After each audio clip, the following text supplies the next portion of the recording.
أعوذ بالله من الشيطان الرجيم بسم الله الرحمن الرحيم الحمد لله رب العالمين الرحمن الرحيم مالك يوم الدين إياك نعبد وإياك نستعين اهدنا الصراط المستقيم صراط الذين أنعمت عليهم غير المغضوب عليهم ولا الضالين آمين اللهم صل على سيدنا محمد وعلى آل سيدنا محمد كما صليت على سيدنا إبراهيم وعلى آل سيدنا إبراهيم وبارك على سيدنا محمد وعلى آل سيدنا محمد كما باركت على سيدنا إبراهيم وعلى آل سيدنا إبراهيم في العالمين إنك حميد مجيد سبحان ربك رب العزة عما يصفون وسلام على المرسلين والحمد لله رب العالمين.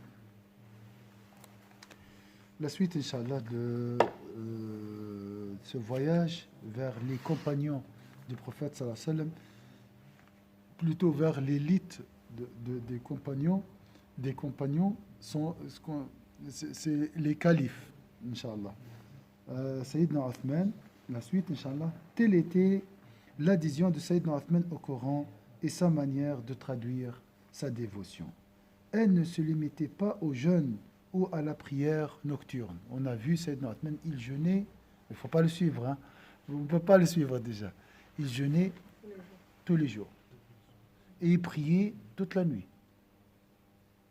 Et en même temps, il était gouverneur.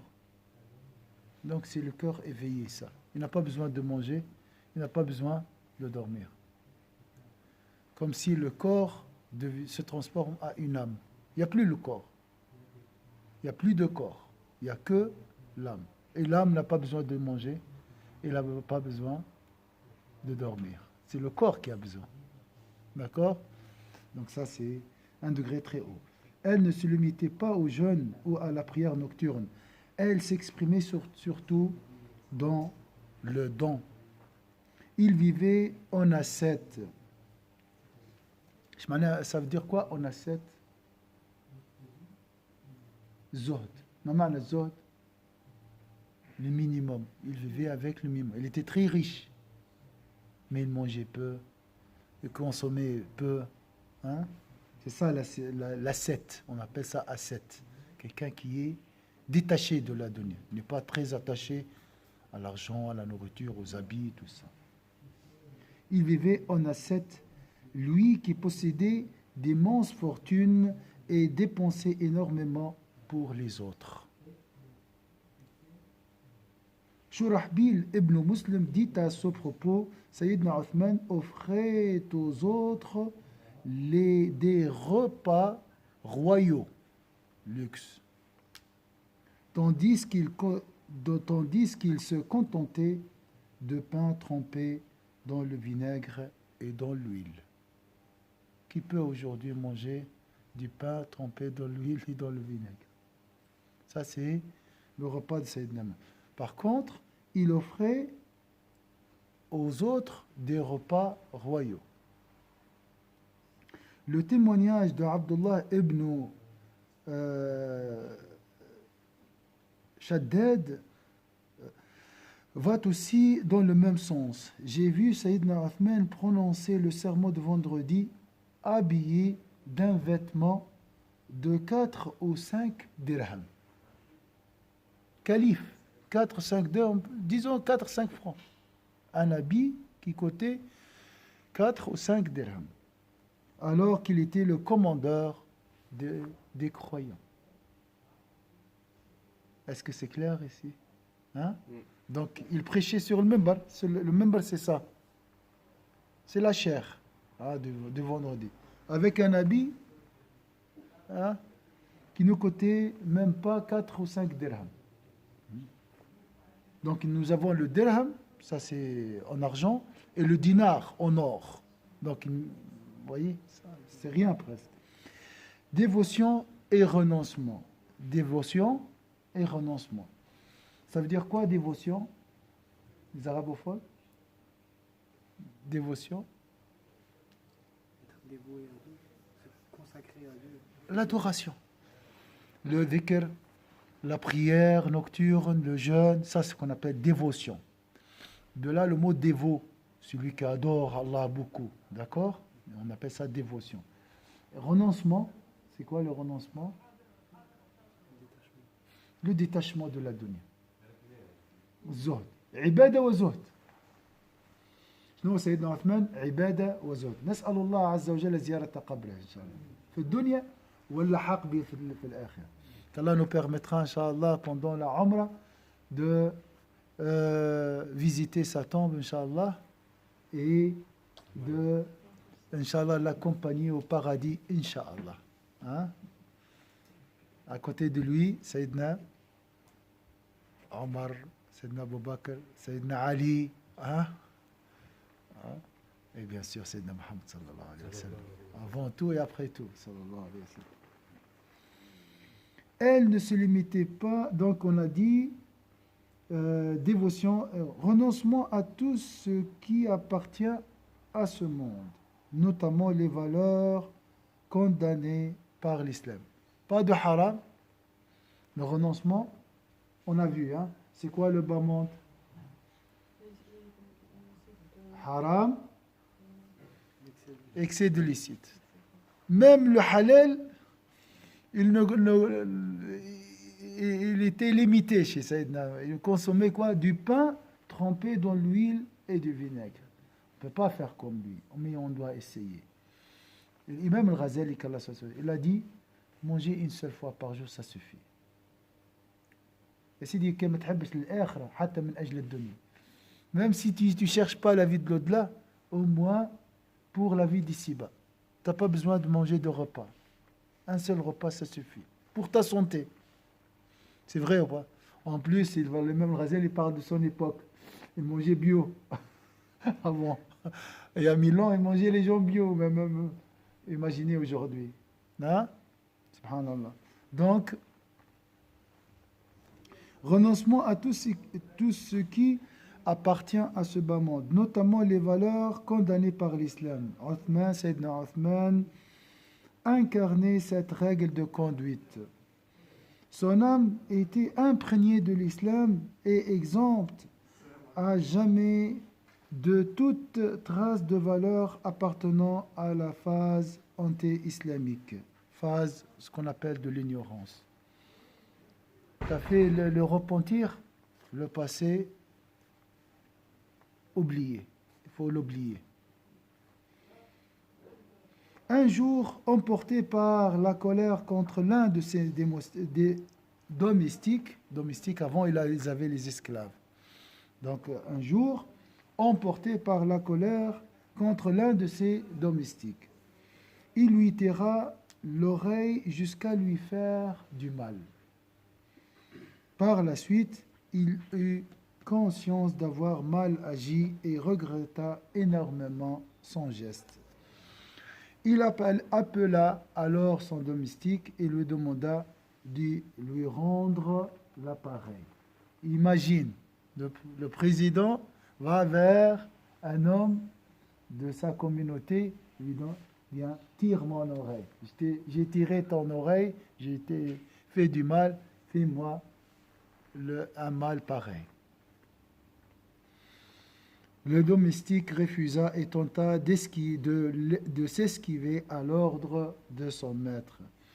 Mais celui-ci réitéra fermement son ordre et le domestique ne put que s'exécuter devant l'insistance de son maître qui lui répétait « Tire intensément ». قال له جبد لي وذني بالكدا خاطر جبد له وذنه من بعد تأسف مشى له قال له جبد لي وذني وجبد بقوة intensément hein?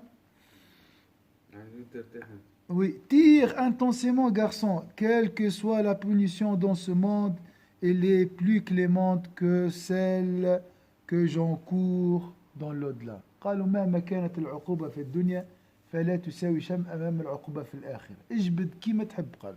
Donc tire intensément.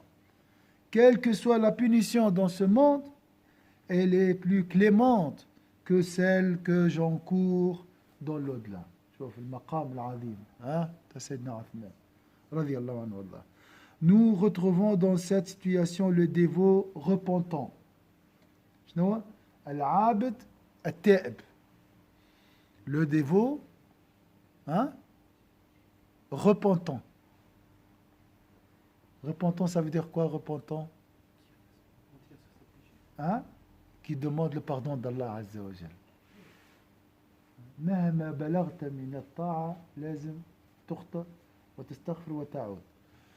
Même si tu atteins le niveau le plus haut dans la dévotion, tu as besoin toujours de demander le pardon d'Allah. Nous retrouvons dans cette situation le dévot repentant comme nous le retrouvons dans diverses circonstances de sa vie.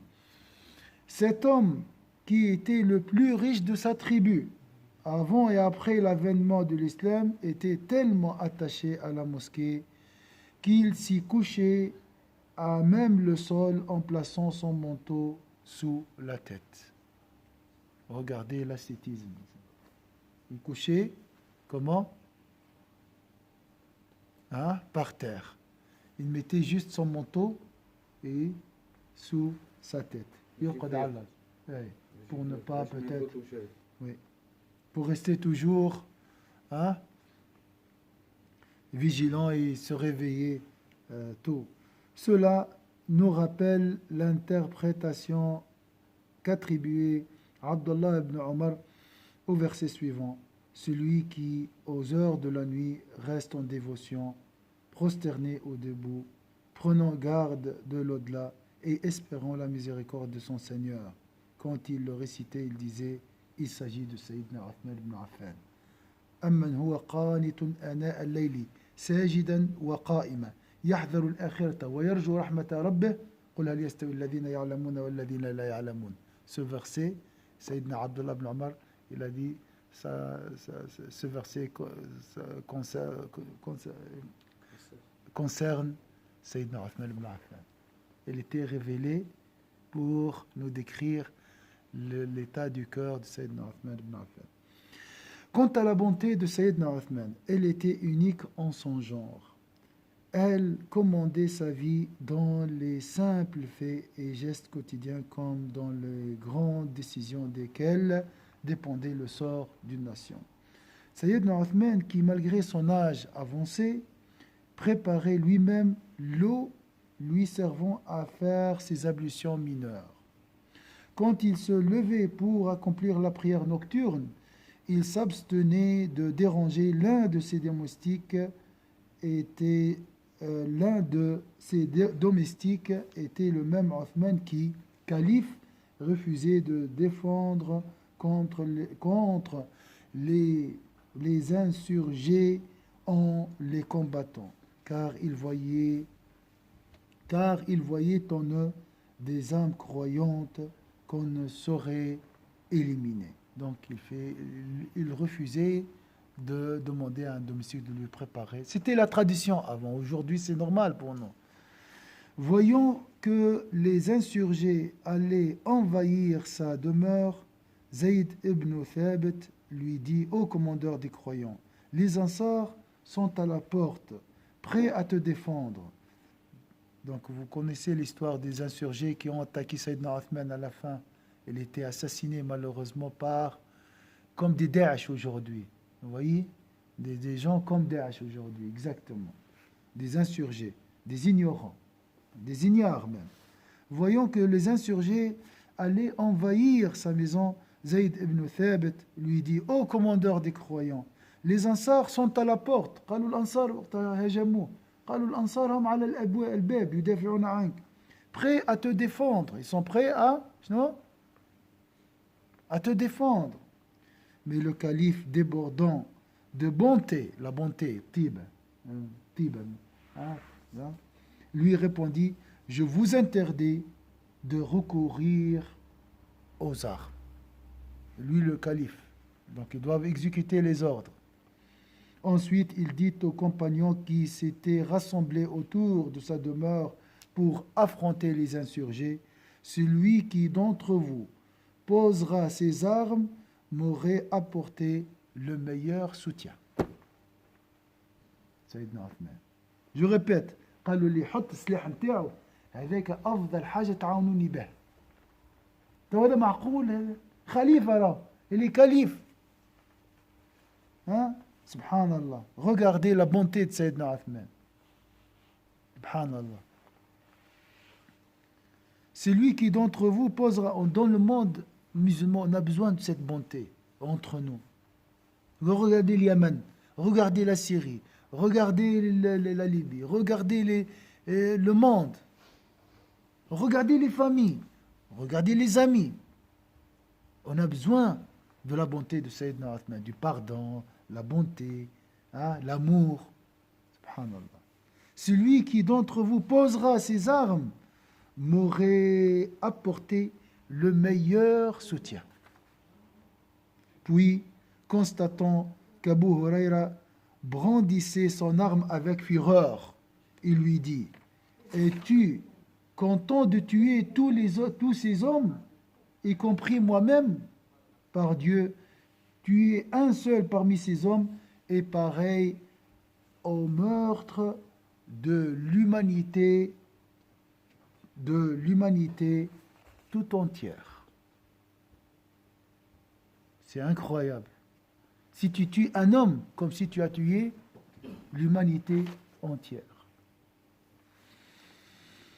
Quand par la suite, il sut qu'un groupe de nombreux jeunes musulmans dirigés par les deux fils de Sayyidina Ali et el Hassan et el Hussein, Abdullah ibn Omar et Abdullah ibn Zubayr, surveillaient sa demeure, armés et prêts à le défendre. Il les supplia de ne pas s'exposer au danger de ces termes. Je vous implore, au nom de Dieu, de ne faire couler aucune goutte de sang à cause de moi. قال ما نحبكمش تسفكوا قطر الدم من أجلي. خليني نموت، خليهم يقتلوني يا سيدي. المهم ما يتقتلش حتى واحد. Le plus important c'est de sauver les âmes. Moi, c'est pas grave. Ma vie, je peux la sacrifier pour protéger les humains. Vous voyez cette bonté? إذا هذه درس عليها الطيبة هذه روعة. هذا كلام كله فيها رفع. الجاهلية ça, c'est le jahiliya. Tu me tues, je te tue. Tu me fais du mal, je te rends le mal au pareil au plus. Ça c'est la période pré-islamique. Ça c'est l'islam. Ça c'est l'islam. Répondre au mal par le bien. C'est Sayyidina Muhammad sallallahu alayhi wa sallam. Comme on le voit, la bonté de Sayyidina Othman était sans limite. Elle se manifestait dans les circonstances majeures comme dans celles qui nous paraissent mineures et sans importance. De même que le repos du domestique avait sa part de cette débordante bonté. De même que le repos du domestique avait sa part de cette débordante bonté, l'âme du musulman, donc le repos d'un domestique, comme l'âme d'un musulman. Pour lui, tout est important. Subhanallah. De même que le repos du domestique avait sa part de cette débordante bonté, l'âme du musulman, malgré son opposition au calife, c'est des gens qui ont déclaré la guerre contre l'État. Malgré son opposition au calife, on avait, elle aussi, la sienne. Fut-elle obstinée à mettre un terme à la vie du calife lui-même? Cette bonté lui coûtera la vie. Il n'y a pas pire ici. Hein? Vous ne pouvez pas imaginer plus de bonté. Il a sacrifié sa vie, hein,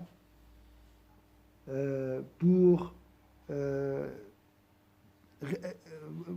rester toujours bon, hein, pour garder cette bonté.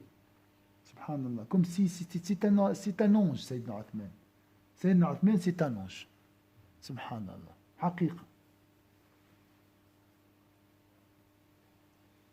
Fut-elle obstinée à même mettre un terme à la vie du calife lui-même? Cette bonté lui coûta la vie, puisqu'il fut la victime d'un vil et lâche assassin. Sayyidina Othman est l'une des rares personnes qui sacrifia sa vie pour défendre les valeurs sublimes auxquelles il a toujours cru. Je répète, Sayyidina Othman est l'une des rares personnes qui sacrifia sa vie pour défendre les valeurs sublimes auxquelles il a toujours cru. La bonté dominait sa vie au point qu'il finit par préférer mourir fidèle à son appel plutôt que de vivre en s'en écartant. يعني مات من أجل المبادئ متاعه. Subhanallah. On dit un homme de principe. Hein? L'imam Sayyidina Ali ibn Abi Talib dit de lui, parmi nous, Sayyidina Uthman est celui qui maintient le plus les liens de parenté. كان أكثر إنسان احترام لأرحامه. Un homme si bon et si compatissant ne pouvait ignorer les siens. Je répète, un homme si bon et si compatissant ne pouvait ignorer les siens. Sa bonté et sa compassion allaient en premier lieu vers ses proches parents. أول شيء يعني تحسن إلى والديك.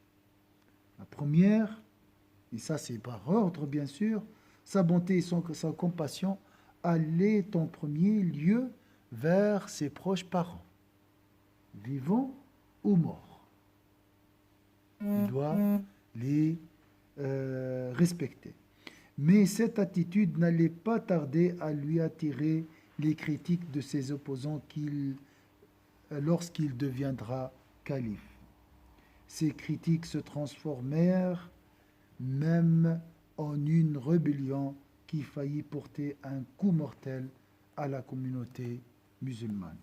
Nous avons mentionné qu'après la lecture de ce verset, celui qui, aux heures de la nuit, reste en dévotion, on a dit, il a clôturé le Coran entier, en une seule raka'a.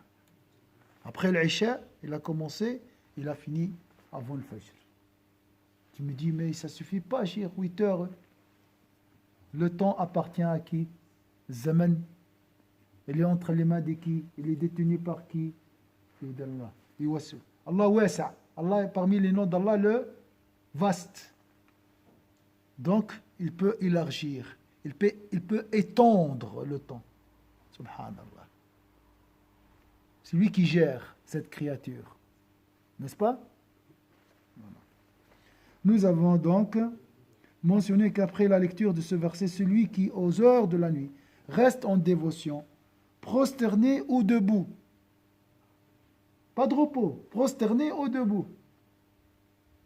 Prenons garde à de l'au-delà. Le cœur est attaché à quoi? À l'au-delà. La crainte. Oui, le qalb. Khawf wa raja. Et espérant la miséricorde de son Seigneur. Le corps est debout et le cœur est lié à la vie de l'au-delà. Donc, présence du cœur dans l'adoration d'Allah Azza wa Jal. Pas de fatigue, subhanallah. Oui, il n'y a pas de fatigue.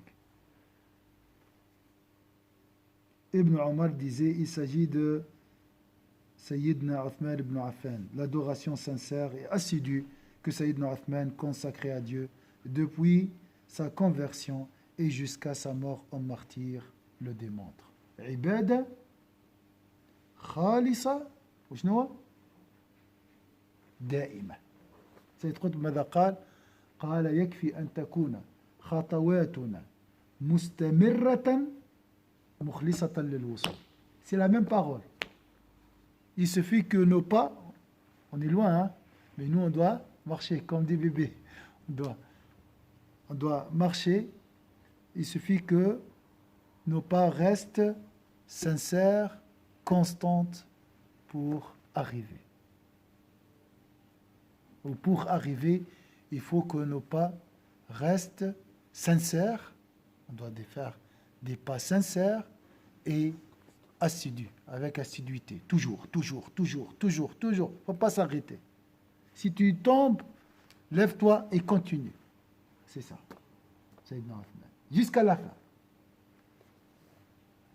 Donc ce verset que j'ai mentionné concerne Sayyidina Uthman ibn Affan. Et il a trouvé la mort en récitant le Coran. للآخر jusqu'à la fin. C'est pour ça l'importance de l'assiduité. لما تواظب بحول الله تموت على ما عشت عليه. المواظبة هي الكل. L'assiduité, c'est vraiment l'essence de la dévotion. Inch'Allah, à la fin, tu trouveras le bon sort final, Inch'Allah. Si tu... Moi, je dis l'amour. Mais l'amour, je ne peux pas le maîtriser. Je peux parler de l'assiduité. Là, je vois la sincérité et je vois la véracité. Quelqu'un qui est assidu. Il veut arriver. C'est bon. نيته صادقة. يحب يوصل. À la fin, من عاش على شيء مات عليه. C'est lui qui vit en observant une adoration, il mourra en accomplissant cette dévotion. Subhanallah. Et celui qui vit ailleurs, qui cherche autre chose, la même chose. Donc si ton cœur est attaché à la dhikr d'Allah, tu vas mourir en situation de dhikr, d'invocation d'Allah Azza wa Jal. La preuve, Sayyidina Uthman. نسأل الله عز وجل أن يجمعنا به في أعلى عليين مع الزمرة الأولى بغير حساب ولا عقاب يا رب العالمين. إن شاء الله هكا ملي نغمضوا عينينا نلقاو رواحنا مع سيدنا محمد. Inch'Allah, lorsqu'on ferme les yeux pendant la mort, on se trouve directement après au paradis avec Sayyidina Muhammad. Pas de châtiment de temps, pas de jugement, il y a un groupe comme ça, subhanallah. Il ferme les yeux et directement, lorsqu'il ouvre, il voit Sayyidina Muhammad, Sayyidina Uthman, Sayyidina Abu Bakr, Sayyidina Ali. مرتاح. نسأل الله ذلك إن شاء الله في الزمرة الأولى. قال الرسول صلى الله عليه وسلم إذا سألتم الله فاسألوه الفردوس الأعلى.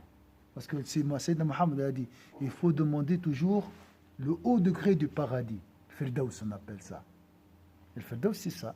Et il y a des degrés même dans le Firdaus. Est-ce que vous voulez ajouter quelque chose? Vous avez l'envie de faire la Umrah le 23 décembre, Inch'Allah, avec nous? Même s'il n'y a pas de place? Inch'Allah. Avec l'intention, c'est pas question des places. Avec ton intention, Allah te donnera la meilleure place même. بنيتك الصادقة ربي يعطيك أفضل عمرة. La meilleure عمرة إن شاء الله.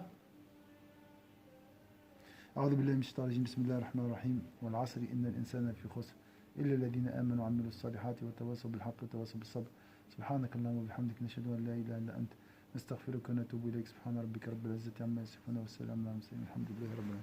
بارك الله فيكم إن شاء الله وجزاكم إن شاء الله. جزا سيدنا عثمان عنا. سيدنا عثمان, c'est grâce à lui, après Allah Azza wa Jalla, bien sûr. بارك الله فيكم.